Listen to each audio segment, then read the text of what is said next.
Magandang umaga po sa ating lahat. Muli po natin talakayin ay patungkol po sa pagiging anak ng Diyos. Children of God. So ito po yung ating topic ngayong umaga. Magiliw ng tagapakinig, nawa po ay meron po tayo ditong matutunan. Bilang tao, kapag tinanggap na tayo patungkol sa ating pinagmulan, ay una nating naisip ang pamilya na ating pinanggalingan. Tama po?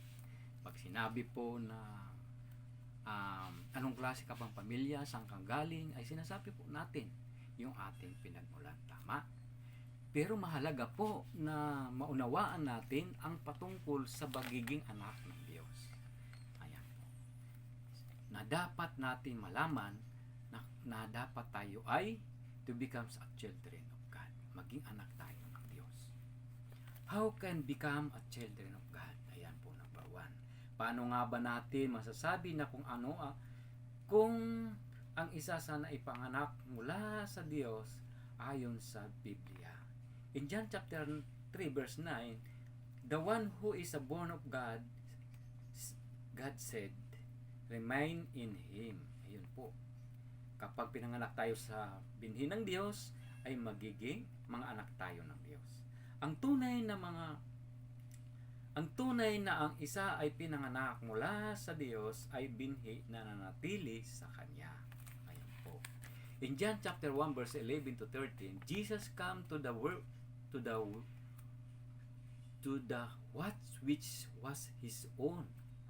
His own did not receive Him. Ayan po ang sabi. Those who receive and believe in Jesus, giving the right to become a children of God. So malinaw po ang sinasabi ng kanyang salita. Ulitin po natin ang talata. In John chapter 1 verse 11 to 13, come to the which was His own. His own did not receive Him. To those who receive and believe in Jesus, giving the right to become a children of God. So ayan po yun. Kung tinatanggap natin ang Panginoong Hesus, ay makakabilang tayo sa kaharian ng Diyos. Unang pagparito ng ating Panginoong Hesus ay lumitaw ang mga taong hindi na maipanganak sa kagustuhan at kalooban ng tao. Ngunit ipinanganak mula sa Diyos ang mga taong naniniwala sa Panginoong Hesus. Ayan po. In Lucas 8 verse 11, ito po ay seed, Word of God. Ibig sabihin ng seed ay Word of God. Bakit hinambing ng Diyos ang kanyang salita sa isang binhi, tulad na lamang ng mga pisikal na binhi? Pinagmumula ng pisikal na binhi na buhay. Ang espiritual na binhi, ang salita ng Diyos, ang pinagmumula ng espiritual na buhay. So kung ang binhi ay buhay, ganun din po ang espiritual na buhay. In 1 Peter chapter 1 verse 22 to 23, the imperishable seed, living and the enduring Word of God. Ayan po. Imperishable ay hindi po nabubulok, sapagkat yan po ay dalisay na salita ng Diyos.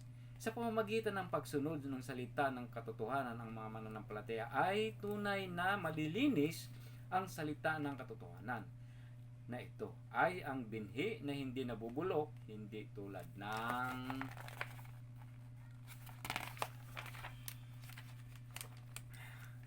physical na binhi.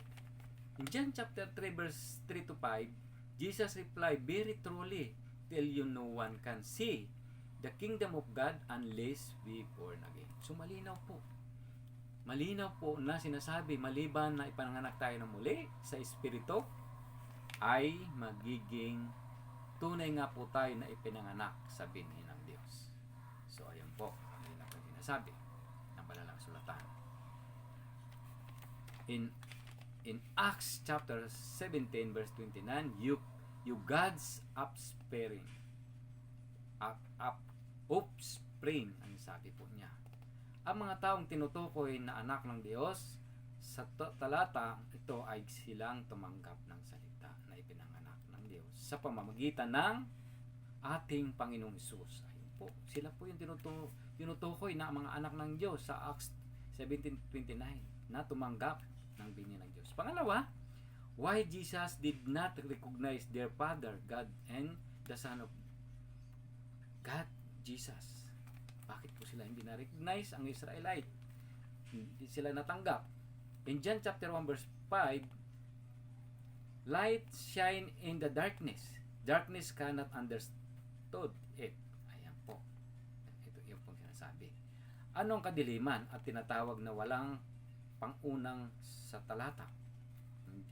Sa John 1:5. Sa unang binhi ay ipinaliwanag na ang salita ay buhay, na siyang pinagmumulan ng liwanag. Ang taong tumanggap ng salita na ito ay magiging liwanag. So, malinaw po na ang tumanggap ng salita ay magiging liwanag, magiging buhay. Ngayon po ang dahilan kung bakit hindi po na-recognize ang mga Israelite sapagkat hindi niya po tinanggap ang tunay na liwanag. In Matthew 22 verse 29, you in error, knowing the scripture or the power of God. Ayan po. Katulad ng sinasabi ng Panginoon, bagamat sila ay mga tagapagturo ng kasulatan ay hindi nila ito lubos na naunawaan, maaaring mahusay sila sa pagsusunod sa batas ng Diyos. Ngunit mayroon isang bagay na hindi nila nauunawaan sa mga salita ng kasulatan na ito, ang propesiya. So malinaw po na hindi po nila naunawaan ang propesiya, kaya po sila hindi na-recognize. Ano po? In Jerusalem and their roles and did not recognize it, Jesus. Kung hindi nila naunawaan ang mga propesiya, magagawa pa nilang makikilala ang katuparan nito, at ito ang mga nangyayari noong panahon na iyon. Ayun po ang dahilan kung bakit hindi po sila na-recognize. Ano po? Kaya po nalaglag po sila. Kaya nga po ang sabi nga po sa Hosea chapter 4 verse 6, God people destroy because of the lack of knowledge. Rejected knowledge. Katulad ng nakatala sa propesiya mismo. Ang bayan ng Diyos ay kanyang mga mananampalataya ay nawasak dahil sa kakulangan ng kaalaman. Ayun po ang dahilan. Kulang sa kaalaman. Pangatlo, panghuli po, according to the what would we be judgment the last day? So paano po yun? Ang sabi po sa John chapter 12 verse 48, the word will judge at the last day. So ang salita daw ng Diyos ang siya ding hahatol sa huling panahon. Dahil sa pagtangi nila sa kaalaman ng dala ng Panginoong Hesus, ang mismong kanyang mga salita ang maghahatol sa kanila. So ayan po yung malinaw. In Revelation chapter 20 verse 12, book were open. So nakabukas na daw ang libro. Ang Revelation, yun po yung propesiya. Ang batayan ng paghahatol sa huling mga araw ay ang mismo mga salita na nakatala sa mga aklat ng Biblia. Kung ang isang tao ay sumusuway sa kung ano ang nakasulat, siya ay mapupunta sa walang hanggang kaparusahan. So malinaw po na dapat tinutupad natin ang kanyang mga salita. Walang iba po ang mga propesiya na dapat natin naunawaan sa ating panahon. Ayan po. Katulad ng lamang kung paano ang anak ng magtataglay ng binhi ng kaniyang ama, ang mga tunay na anak ng Diyos ay matataglay din ng kaniyang binhi. Ano ang binhi ng Diyos? Ito ay ang kaniyang salita. Ang katotohanan, sumakatuwid, ang paraan upang ang isa maipanganak mula sa Diyos ay ang sa pamamagitan ng pagtanggap ng kaniyang salita. So malinaw po na magiging anak ang isang tao, isang mananampalataya kung natanggap niya yung binhi ng Diyos. Walang iba ang salita ng Diyos.